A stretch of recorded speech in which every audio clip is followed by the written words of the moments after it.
Good morning. Thank you for the kind invitation. It's a great honor for me to be here in this amazing course. Recently, in many fields of medicine, but also surgery, we have entered in the new era of personalization. But what does personalization mean in shoulder instability surgery? A personalized approach consists in the treatment personalized on the single patient, taking into account genetic aspect, lifestyle, joint damage, and patient expectation in order to improve clinical results and patient satisfaction. Over the year, we have seen shoulder instability surgery increase the level of personalization, and at the same time, new techniques have been developed in order to satisfy the request of more personalization. Retracing the history of shoulder instability surgery, at the beginning we didn't have clear surgical indication, and the choice of the surgical treatment was based only on surgeon preference and rate of recurrence, but without a deeper analysis of the patient population and the anatomical joint damage. So on one side, we had the bunker repair with a high risk of recurrence, but with less invasiveness and better shoulder function. And on the other side, we had the lateral procedure with a lower recurrence rate, but with a higher number of complications, in particular in glenohumeral osteoarthritis and loss of external rotation. Thanks to Burkhardt, Itoi, and Giovanni Di Giacomo studies, we started to choose the treatment, the surgical treatment, on the basis of quantitative bone defect, both on glenoid and the humeral side. And at this point, the results start to improve.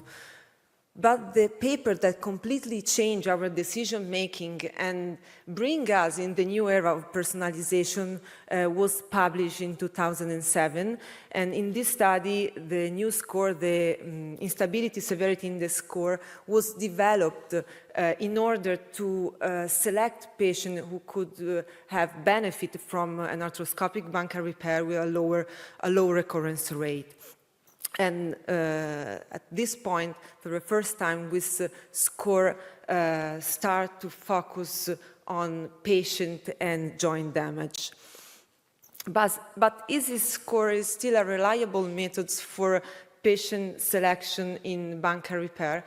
Actually, in long-term follow-up studies, arthroscopic bunker repair showed quite high recurrence rate, also in patients with an EASI score equal or lower than 4 points. So some authors propose to fix at 3 points the EASI score for bunker repair. Or maybe we should start to evaluate new aspects that are not included in the EASI score, like the quality of the soft tissue, and then in selected patients propose new technique combined to bunker repair in order to improve results. And for example, in patients with subcritical glenoid bone loss and with a critical Ilsachs lesion, bunker with remplissage give us very good results with lower instability rate than bunker alone and a similar recurrence rate with a lower number of complications than Latarjet. The only concern about these techniques is about patients with a bad quality of anterior capsule. For this patient with a capsular deficiency, hyperlaxity, as a technique can be an option. Bunker repair and as a technique showed the same results of Latarjet. We just should be careful in throwing athletes because it was reported a loss of external rotation of about 10 degrees. In throwing athletes can be useful the dust technique. Bunker repair with a dust technique shows a low recurrence rate, no limitation range of motion, and a good return to sport. In this case, we maybe should avoid this technique in patients with a severe hyperlaxity due to a high risk of recurrence. When we have a critical glenoid bone loss, but in young patients with less than 5 episodes of dislocation, and with the first dislocation occurs less than 3 years, arthroscopic bone block could be an option. It was reported very good results in terms of recurrence rate, patient satisfaction, and return to sport. The only concern in this case was about the graft reabsorption, especially if we use allograft, but the use of xenograft seems to have solved this problem. And like Maiotti showed us before, maybe the combination of the arthroscopic bone block with ASA technique can improve the results also in that patient with a critical glenoid bone loss and capsular deficiency. Another situation where the personalization is important is in the treatment after the first time dislocation.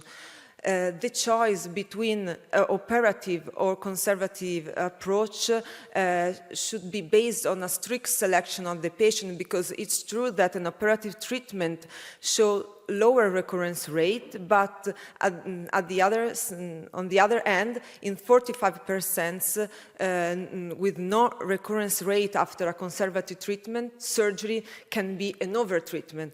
So after a first-time shoulder dislocation, a surgical approach should be proposed only in contact athletes older than 14 years old at the end of the season and with apprehension and a significant bone loss. When we speak about personalization, a personalized medicine cannot fail to consider patient expectation. It was clearly demonstrated that better understanding of patient expectation and the involvement of the patient in the decision-making improve the preoperative evaluation, the clinical outcome, and patient satisfaction. And I think it's really important to remember that the lack of the communication with surgeon is one of the most causes of dissatisfaction in our patient. In conclusion, a precise patient selection and a shared decision-making allows to perform a tailor-made approach in shoulder instability, and actually this seems to be the key to success in shoulder instability surgery. Thanks.